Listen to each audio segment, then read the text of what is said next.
మా ఊర్లో ఒక పిల్ల ఉంది, దెయ్యం అంటే భయం అన్నది. దెయ్యానికి నేను ఒకటి ఇచ్చాను. ఏ మంకులు, ఇందా నుంచి బండి వేసుకున్నట్టు ఇటు తిరుగుతున్నావు. పిల్లకి ఏమన్నా కొట్టినావా, తిప్పుతున్నావా? ఏం బాబా, కొట్టినాడా మీ డాడీ, తిప్పుతున్నాడా? ఓ, ఈ బొమ్మలు కొనుక్కో, ఈ బొమ్మలు నాదే, బండి నాదే కావాలా? కొనుక్కో కొనుక్కో, నాదే బండి వద్దా? సరే బాయ్ బాయ్.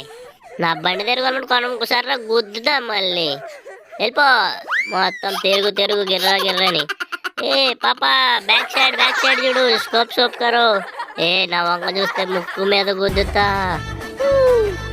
ఏ అక్కడ పాప ఉందా, పాప దగ్గరికి వెళ్దాం. పరిగెత్తు లాగెత్తరు. ఏ ఇదేంటి, నన్ను చూసి భయపడి వెళ్ళిపోతుందేంట్రా అయ్యా. ఏ వెనక్కిరా, నేను కొంటాను. నీకు ఏం కావాలి? రా ఇలా రా.